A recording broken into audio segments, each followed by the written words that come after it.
किशनपुर गांव के छोर पर एक जर्जर झोपड़ी थी, जिसकी छत से बरसात में पानी टपकता था।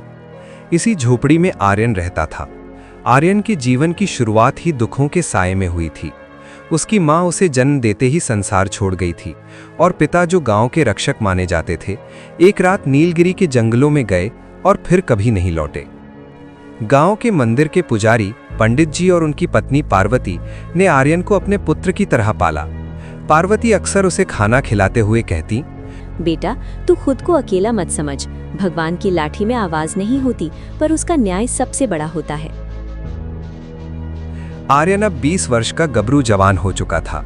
उसकी भुजाएं फौलादी थीं और आंखों में एक अजीब सी चमक थी। एक दिन जब उसने देखा कि पंडित जी की धोती फटी हुई है और पार्वती मौसी बिना तेल के सूखी रोटी खा रही हैं, तो उसका कलेजा मुंह को आ गया। उसने मन ही मन ठान लिया, मैं अब और बोझ बनकर नहीं रहूंगा। मेरे पिता की वीरता की कहानियां पूरा गांव सुनाता है, तो मैं क्यों डरूं। अगली सुबह सूरज की पहली किरण के साथ ही आर्यन ने पंडित जी के पैर छुए। गुरुजी, मुझे आशीर्वाद दें। मैं नीलगिरी पर्वत की तलहटी में जा रहा हूँ। सुना है वहाँ ऐसी जड़ी बूटियाँ मिलती हैं जिनकी शहर में बहुत कीमत है। पंडित जी का हाथ कांप गया।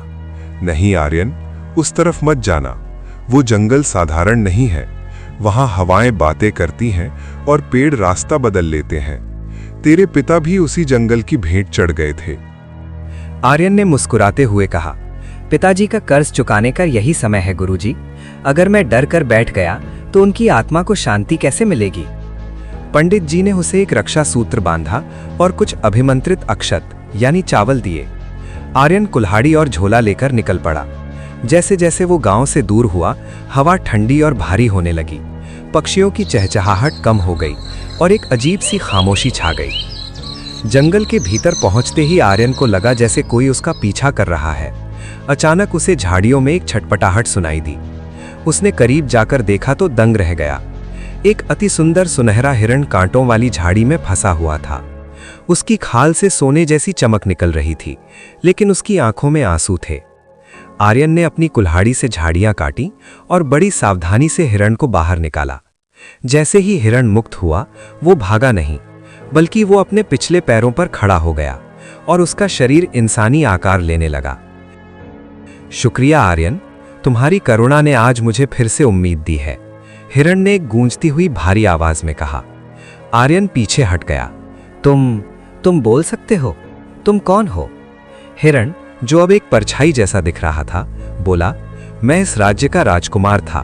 100 साल पहले एक दुष्ट तांत्रिक काल भैरव ने मुझे इस रूप में कैद कर दिया। मैं जानता हूं तुम कौन हो।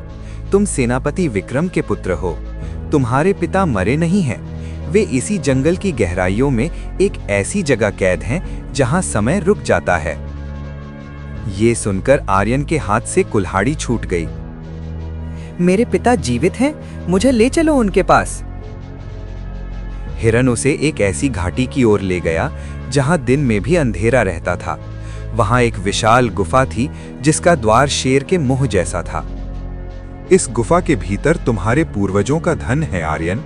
उस धन से तुम अपने गांव की गरीबी मिटा सकते हो, लेकिन याद रखना, धन के साथ जिम्मेदारी भी आती है। जैसे ही आर्यन गुफा में घुसा, उसे सोने के सिक्कों के ढेर, हीरे जवाहरात और प्राचीन अस्त्र शस्त्र दिखाई दिए।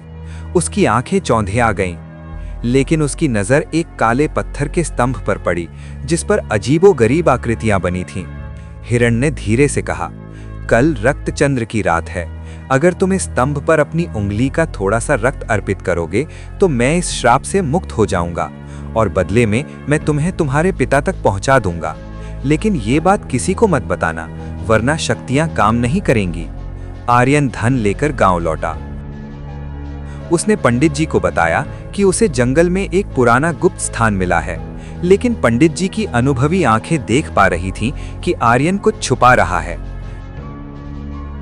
गांव में एक नया आगंतुक आया था, एक लंबा जटाधारी साधु जिसकी आंखों में लाल डोरे थे। वो गांव के बीचों बीच बैठकर चिल्लाने लगा, विनाश आने वाला है। नीलगिरी का सोता हुआ राक्षस जागने वाला है। एक युवक अनजाने में मौत के दरवाजे खोल रहा है। पंडित जी दौड़कर उसके पास गए। महाराज, आप किसकी बात कर रहे हैं? साधु, जो वास्तव में वही दुष्ट तांत्रिक काल भैरव था, बोला। आर्यन, वो उस मायावी हिरन के जाल में फंस गया है। वो हिरन कोई राजकुमार नहीं, बल्कि उस तांत्रिक का आत्मा का हिस्सा है, जो एक निर्दोष की बलि चाहता है ताकि वो अमर हो सके। गांव में हड़कंप मच गया। लोग आर्यन को शक की निगाह से देखने लगे। पार्वती मौसी ने आर्यन को गले लगाकर रोते हुए पूछा, बेटा, सच बता, जंगल में क्या हुआ था? एक तरफ पिता से मिलने की उम्मीद थी, दूसरी तरफ गांव वालों का डर। उसने किसी की बात नहीं मानी और रात के अंधेरे में गुफा की ओर निकल पड़ा। आसमान में चांद धीरे धीरे लाल हो रहा था। गुफा के पास पहुंचते ही आर्यन ने देखा कि वो सुनहरा हिरण अब डरावना दिखने लगा था। उसकी आंखें लाल हो चुकी थीं। देर मत करो आर्यन, स्तंभ पर रक्त चढ़ाओ, हिरण चिल्लाया। जैसे ही आर्यन ने अपनी उंगली काटी, पीछे से एक जोरदार आवाज आई, रुको आर्यन, ये धोखा है। पंडित जी, पार्वती और वो साधु वहां पहुंच गए। पंडित जी ने चिल्लाकर कहा, आर्यन, ये खजाना तुम्हारे पिता का नहीं, बल्कि उन लोगों का है जिन्हें इस राक्षस ने मारा है। तुम्हारे पिता ने खुद को बलिदान करने के लिए इसे बंद किया था। अभी वो साधु अपनी असली शक्ल में आ गया। वो हंसने लगा। पंडित, तू बहुत देर से आया। आर्यन का खून गिरते ही मैं ब्रह्मांड का सबसे शक्तिशाली तांत्रिक बन जाऊंगा। आर्यन को अपनी गलती का एहसास हुआ। उसने देखा कि रक्त की एक बूंद स्तंभ पर गिरने ही वाली थी। उसने तुरंत अपना रक्षा सूत्र खोला और उस बूंद को हवा में ही रोक लिया। राक्षसी हिरण ने दहाड़ मारी और आर्यन पर हमला किया। गुफा के भीतर से पत्थरों की बारिश होने लगी। तभी गुफा की एक दीवार फटी और एक वृद्ध तेजस्वी व्यक्ति हाथ में तलवार लिए बाहर निकला। वो और कोई नहीं, सेनापति विक्रम थे। पिताजी, आर्यन चिल्लाया। विक्रम ने कहा, पुत्र, इस राक्षस को मारने का एक ही तरीका है। जिस पत्थर से ये बंधा है उसे नष्ट करना होगा, लेकिन उसके लिए एक शुद्ध आत्मा को अपनी प्राण शक्ति उस पत्थर में समाहित करनी होगी। आर्यन ने अपने पिता की आंखों में देखा। उसे समझ आ गया कि उसे क्या करना है। उसने तलवार उठाई और चिल्लाया, मैंने जो गलती की उसे मैं ही सुधारूंगा। उसने अपनी तलवार पत्थर के बीचों बीच दे मारी और साथ ही मंत्रों का जाप किया जो उसे पंडित जी ने सिखाए थे। एक जोरदार धमाका हुआ। पूरी गुफा ढहने लगी। आर्यन ने पंडित जी और पिता को धक्का देकर बाहर कर दिया। पिताजी, आप माँ के पास नहीं जा सके थे, पर अब आप गांव जाइए। मैं अपनी माँ के पास जा रहा हूँ।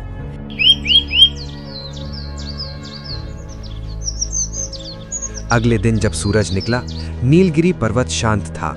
गुफा का नामो निशान मिट चुका था। सेनापति विक्रम और पूरा गांव उस जगह पर रो रहा था। अचानक उस जगह पर जहां गुफा थी, एक छोटा सा नीले रंग का फूल खिला। हवा में आर्यन की आवाज गूंजी, रोइए मत, मैं मरकर भी आप सबकी रक्षा करूंगा। गांव वालों ने आर्यन की याद में वहां एक मंदिर बनवाया।